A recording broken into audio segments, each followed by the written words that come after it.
Is this thing on? Welcome back to Big Mouth and fancy seeing you here in June. A very welcome, my friends, and especially my enemies. Come in, sit down, no touching. I don't do the touching. Welcome back to Big Mouth, and you can keep conversing with me about this conversation and any other conversation I ignite over on my Twitter at Movies TV Mad and my newly created Vero account at BigMouth1, and my Instagram is the extension of this channel, which is called Big Mouth.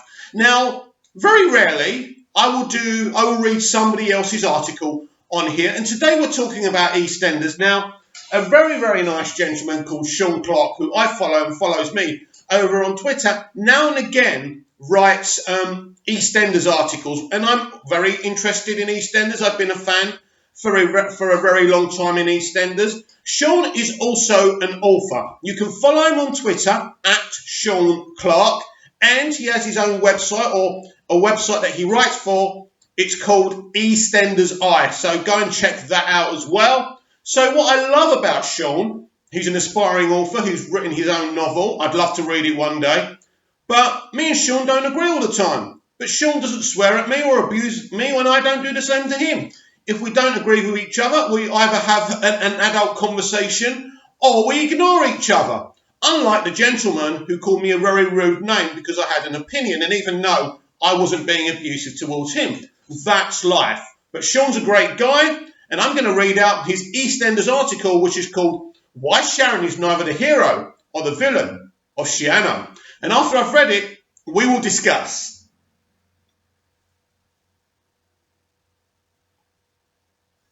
Sheanu is about to explode. In true EastEnders fashion, it looks like coming to a head over the festive period. Fans were stunned on Thursday the 14th of November when Mel Owen was hit by the business end of a lorry, taking Sharon Mitchell's secret to the grave and ending the iconic Owen bloodline once and for all. Naturally, EastEnders fans like myself have been discussing the ins and outs of Sheanu, where the storyline will go, but one all too common theme has some portraying Sharon as the villain of the piece, labelling the Wolfen legend as a scheming, vindictive, middle-aged seductress who preyed on doe-eyed young Keanu and now plans on landing her poor unsuspecting innocent husband with the grease monkey's child. It's a strange point of view, and to be frank, geez, not that frank, as I was saying, anyone who thinks Sharon is the baddie must think again. Let's hail a black East London cab and take a trip down memory lane for a moment. A lot of Phil Mitchell fans, including myself, fondly remember Sharon Gate and always wondered what Phil and Sharon would be like as a couple. We got a glimpse in the early 2000s, but it was lackluster, with Phil in particular being written as more of a pantomime bad guy than a credible character, and having his own problems to seek with Lisa. Fast forward to 2013, an iconic duo were put together properly and destined to live happily ever after. Except this is a soap, and Phil Mitchell was about to show why some vocal Sharon fans wanted their heroine kept away from the Wolford control freak. Since getting back together with the supposed love of his life, Phil had Sharon beaten up by thugs he hired to scare her, paid a homeless bum to pose as her long-lost father, mentally abused her, including threatening to burn the house down, physically abused her, that's not funny though, blackening her eye during a drunken argument, had an affair with Shirley. Sharon found out on her wedding day. Imagine sleeping with Shirley when you're dating Sharon. Nah, no way. Slept with another woman while he and Sharon were on a break. We were on a break. Got the other woman pregnant, pissed off to play gangster in other countries, leaving Sharon in the dark about his whereabouts or his activities. Well, Steve does like his breaks though, doesn't he? Now, feel free to let me know in the comments if I've missed anything here, because I probably have. Sharon is stronger than Rocky Balboa to put up with the blow after blow like that and still be standing. Are we seriously going to give Sharon a hard time over her affair with Keanu? Of course, cheating is morally wrong, and foisting another man's baby on your partner is low. But let's not pretend Phil is blameless in all of this. Phil isn't lovable Martin Fowler. He's not the doting family man saddled with a wife like Saint Stacey. He hates Stacey, doesn't he? Whose wandering eye seems to train on focus to anything with a pulse, possessing the same ginger DNA as Bradley. Oh, I love that, Sean. Phil has pushed Sharon to the brink of ending their marriage multiple times, and it's a miracle she hasn't gone through with it, or is it? Let's tell that cabbie to drive us forward in time and have a look at this scene between Sharon's two ex-husbands, Grant Mitchell and Dennis Rickman. The latter is jumping around like a huffy child, and Grant's there to warn him that Sharon deserves better. Yeah, anything to step up than you, Grant. Skip to 11:35, and if you can't watch, then scroll down. I will provide a transcript. Dennis, you don't even know me. Grant, I know you're an idiot. Breaking her heart, and she just carries on loving you. Grant is another one who treated Sharon shabbily. So shabbily, in fact, that she fled into the arms of his brother back in the early 90s. A brother she had feelings for, just like Keanu. Understandably, Dennis doesn't want advice from his wife's ex. But here's the killer part. Dennis, you speaking from personal experience, Grant. Sharon has her limits. They're way beyond your average, but they're there. Grant is speaking from experience here. The point is that Sharon will put up with a hell of a lot before she cracks. And usually that crack involves running into the arms of someone who can give her the love and attention she desires. Can anyone say Phil hasn't pushed the Wolford legend to breaking point? Of course they can't. Consider this. Out of all the items listed on Phil's charge sheet, Sharon only succumbed to another man's advances when Phil refused to pay her any attention. She even asked him to go to another country, practically begging him to stay and work on their marriage. He went away, and the rest is history. Just like Keanu will be history when Phil learns the truth. Because although Sharon won't throw her toy boy lover under a bus, Phil's ego won't allow him to think he hasn't kept his wife happy. Therefore, Keanu will suffer beyond belief for taking Wolford's most dangerous man for a fool. Oh, he's got a little headstone here, and this is hilarious. Here lies Keanu Taylor, died by stupidly pissing off Phil Mitchell. Not the best idea, mate.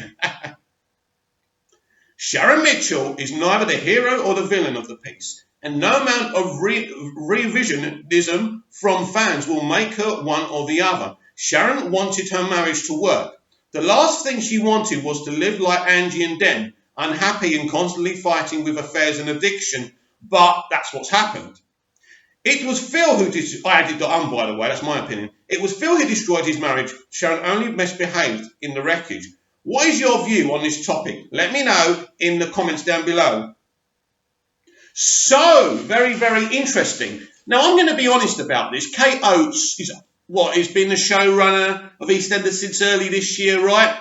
The sheanu, the affair between Keanu and Sharon, if I remember rightly, was something she inherited. Now, Kate's done really well with shit she's inherited in the past on Emmerdale and on Coronation Street. And let's be honest, she inherited a lot of shitty storylines in EastEnders. I was never comfortable with the Keanu and Sharon affair. When I watched them on screen, I saw an older woman with a younger man. There's nothing wrong with that, by the way. I felt they didn't have any screen chemistry, the actors, and I love Tish. I love Tish Dean. She's brilliant. She is an EastEnders legend. She's a really good actor too. I just thought she deserved something a bit more interesting than that. And before Kate arrived, I thought it was shit, and it didn't work for me, and everyone was going on how sexy it was. I didn't think it was sexy. I thought it was cringy. And then Kate came on board, and Kate sprayed her magic on it and made it a lot more interesting, creating a dynamic between Keanu and Phil, a kind of little friendship there. I wouldn't say friendship, but she was creating a situation where Phil began to like Keanu. And any good writer knows if you are creating an affair, it's kind of beefy and interesting if the man who's been cheated on has a little friendship or relationship with the guy, with the other guy, if you like. So Again, Kate sprayed some magic on it, and she made it a lot easier on the eye than it was. I never liked this idea. But I said to you in previous videos, and you can check them out on my homepage, God knows where they are because it was a long time ago, I said that Keanu wouldn't last under Kate's reign. And we now know he's going to leave. Kate kills people. I said it to Taz Outweight yesterday. I said, you know, any prospective actors working on Eastenders should definitely bring Kate a cup of tea or coffee or cappuccino in the morning, and she may decide to let you live for one episode. She kills everyone. She doesn't give a shit whether you're a great actor, good actor. She probably won't touch any of the legends because that's sacrilege. And Eastenders needs their legends right now. I think Kate's done okay. I still feel it's not the Eastenders that won awards that compelled us so much. But we're never going to get that Eastenders back. Let's face it. We live in a different world. We still live in this world where men suck kind of thing. So what do I think about what Sean's trying to say here? I think, listen, I'm going to say honest that could clear every subscriber off this page. I have a girlfriend who is over 10 years older than me. So I'm 47. She's a very wealthy woman with a lot of connections within the entertainment industry. She's not really social media savvy. She doesn't know that I do YouTube and stuff. But I have cheated on her. Yes, I have cheated on her multiple times. So how it really works is I don't go out looking for other women. But many women in their 20s and a bit older than that, maybe are married, maybe have boyfriends and are not satisfied either emotionally or sexually. They approach me, and I'm a hot-blooded Mediterranean male, and I can't push beautiful women away who want to sleep with me. So I've cheated on her multiple times. I don't think I could stand there if she found out about it and tell people, oh, it's because of this, it's because she's older, or because she's always working. I hate people who try and justify themselves. And the point is here, even though Sean's correct that Sharon has been treated really shabbily, at the end of the day, she could have left him at any time. But she didn't. She wants to be with him because she loves the guy. But, hey, Keanu's this really hot, young guy. And guess what? She succumbed to the passion and she had sex with him. That's why she's doing it. She doesn't particularly love this guy. I don't believe that. Look, he's a hot young guy. Sharon's getting some, mate. She's getting some great Class A sex, mate, from a young guy. Why would she push that away? It's like me, with all these influencers who approach me for some. How can I say no to it? I ain't that moral and I don't have the willpower, right? At the end of the day, I'm a very sexual person. And, you know, if women approach you, for me, it's very hard to say no. That's not my justification. I don't have a justification. And if I got caught, I say, you know what, darling, you caught me out. I'm going to pack my bags and go now. And that's the way it is. Even if you don't cheat, you think about cheating every day. But at the end of the day, in terms of Sharon, that she's neither the hero or the villain of it, well, everyone who cheats is a villain.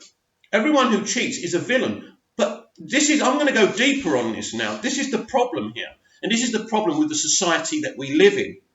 We wasn't meant to be in relationships, but animals, right? Animals just bonk each other to mate and to breed. But us, oh no, we decided to create this love BS and, trap ourselves with another human being for the rest of our lives. And what happens? We get bored. We take each other for granted. And then we see other people that we may want to be with and sleep with and shag. And sometimes we succumb to that. We're human beings. We're only human. We're weak. We do bad things. We hurt each other. This is what we do. The right and the wrong of this is irrelevant. Irrelevant. And I get what Sean's saying about these silly fans, calling her a middle-aged, seductress. Oh, come off it. Come off it. That I agree with Sean here. It's stupid. These are two people who are attracted to each other. They're both in the wrong, and they're both going to pay the ultimate consequences. And that's how I feel about it. I think it's a brilliant article by Sean. I really enjoyed reading it out to you. But at the end of the day, I do have very, very direct opinions about relationships and cheating. I think if you don't do it, you want to do it, and that is what kind of life does to us. Kind of the general thought is you've got to be with someone, you can't be on your own. And some of us get with people, but we get easily bored. But the thing is with Sharon, she has been abused by him a lot. Look, I don't feel sorry for Phil at the end of the day, but, why would you want to be with someone like that? And this is what happens. People just are too embarrassed to say enough's enough and leave. And that's the problem. I'm the same. There's an advantage for me for having a relationship with an older, wealthy woman with a lot of contacts in the entertainment industry. And I'm going to be honest, between us, that's why I'm with her. And that is really bad. And that makes me a really, really bad person. But you know what? I can live with it. So if you are still following me and you are going to stay subscribed to me, please like and share this video if you liked it. Please share the channel as well. And I will be back another time with more videos. See you then. Go follow Sean Clark at Sean Clark on Twitter. And don't forget about the website Eastenders. Great guy. Really enjoyed reading your article, Sean. Speak to you soon.